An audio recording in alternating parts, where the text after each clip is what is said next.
கல்வி செய்திகள் வாசிப்பவர் சிவசக்தி ஸ்டாலின்.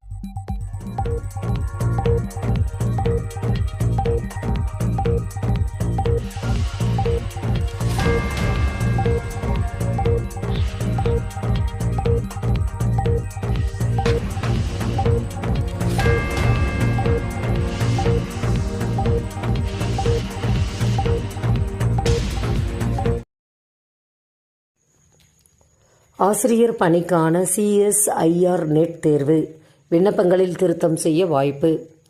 உதவி பேராசிரியர் பணிக்கான CSIR நெட் தேர்வுக்குரிய விண்ணப்பங்களில் திருத்தம் செய்ய NTA வாய்ப்பு வழங்கியுள்ளன. நம் நாட்டில் பல்கலைக்கழகம் மற்றும் கல்லூரிகளில் உதவி பேராசிரியராக பணிபுரியவும் இளநிலை ஆராய்ச்சி படிப்புக்கான மத்திய அரசின் உதவித்தொகை பெறவும் நெட் தகுதி தேர்வில் தேர்ச்சி பெற வேண்டும். அதன்படி நடப்பு ஆண்டுக்கான CSIR தேர்வு நெட் தேர்வு பிப்ரவரி 16 முதல் 28ஆம் தேதி வரை நடைபெறவுள்ளன. இதற்கான இணையதள விண்ணப்ப பதிவு கடந்த வாரம் டிசம்பர் 9 தொடங்கி ஜனவரி 2ஆம் தேதியுடன் நிறைவு பெற்றது. தற்போது விண்ணப்பங்களில் திருத்தம் செய்ய பட்டதாரிகளுக்கு வாய்ப்பு வழங்கப்பட்டுள்ளன. மேலும் விவரங்களுக்கு www.csirnet.nta.ac.in என்ற இணையதளத்தை பார்க்கலாம். 9 முதல் 12ஆம் வகுப்பு மாணவர்களுக்கு உயர்கல்வி வழிகாட்டி வகுப்பிற்கான 2025 ஜனவரி மாத பாடத்திட்டம் மற்றும் வகுப்பு விவரங்கள் வெளியீடு.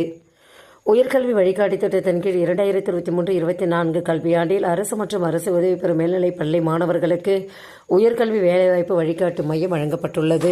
இதனைத் தொடர்ந்து கடிதத்தின்படி அனைத்து அரசு உயர்நிலை மற்றும் மேல்நிலைப் பள்ளிகளில் 9ஆம் வகுப்பு முதல் 12ஆம் வகுப்பு வரை பயிலும் மாணவர்களுக்கு ஜனவரி மாதம் கற்பிக்கப்பட வேண்டிய உயர்கல்வி மற்றும் வேலைவாய்ப்பு வழிகாட்டி பாடத்திட்டம் வாரம் கண்டிப்பாக நடத்தப்பட வேண்டும் என பள்ளிக்கல்வித்துறை உத்தரவிட்டுள்ளது.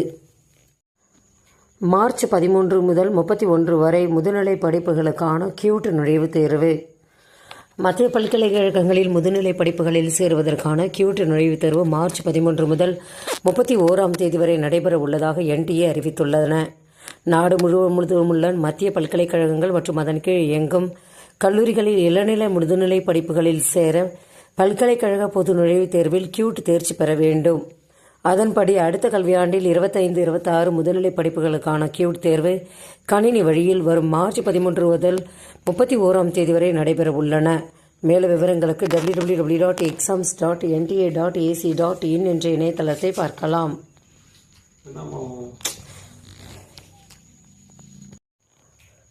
கல்வி நிலைய வளாகங்களில் முன் அனுமதி இல்லாமல் வெளிநபர்களை உள்ளே அனுமதிக்கக்கூடாது. தமிழக அரசு உத்தரவு. கல்வி வளாகங்களுக்குள் மாணவர்கள் தவிர வேறு யாரையும் முன் அனுமதி இல்லாமல் உள்ளே அனுமதிக்கக்கூடாது என்று உயர்கல்வித்துறை செயலர் கோபால் உத்தரவு பிறப்பித்துள்ளார். சென்னை அண்ணா பல்கலைக்கழகத்தில் பொறியியல் மாணவி பாலியல் வன்கொடுமைக்கு ஆளான சம்பவத்தை தொடர்ந்து தமிழகம் முழுவதும் உள்ள பல்கலைக்கழகங்கள் மற்றும் கல்லூரிகளில் வளாக பாதுகாப்பு, மாணவிகளுக்கான பாதுகாப்பு மேற்கொள்வது தொடர்பாக உயர்கல்வித்துறை செயலர் கோபால் தலைமையில் கடந்த வாரம் காணொலி காட்சி வாயிலாக ஆய்வுக்கூட்டம் நடைபெற்றன. அக்கூட்டத்தில் தொழில்நுட்ப கல்வி ஆணையர், கல்லூரி கல்வி ஆணையர், பல்கலைக்கழக பதிவாளர் போன்றோர் பலர் கலந்து கொண்டனர். தொழில்நுட்ப கல்வி ஆணையர் ஆகியோரும் கலந்து கொண்டனர். அனைத்து பல்கலைக்கழகங்களிலும் இணைப்பு அங்கீகாரத்துக்கு உட்பட்ட கல்லூரிகளில் பாதுகாப்பு நடவடிக்கைகள் மேற்கொள்ளப்பட வேண்டும் என தெரிவித்துள்ளனர். அத்துடன் பல்கலைக்கழக வளாகங்களில் முன் அனுமதி இல்லாமல் வெளிநபர்கள் உள்ளே வரக்கூடாது என உத்தரவு பிறப்பித்துள்ளார். விண்வெளியில் முளைக்க தொடங்கிய காராமணி பயிறு விதைகள் பரிசோதனை வெற்றி என இஸ்ரோ அறிவிப்பு. PS-4 இயந்திரத்தில் கிராப்ஸ் ஆய்வு கருவியில் வைக்கப்பட்டிருந்த காராமணி பயிறு விதைகள் வெற்றிகரமாக முளைக்க தொடங்கியுள்ளதாக இஸ்ரோ தெரிவித்துள்ளது.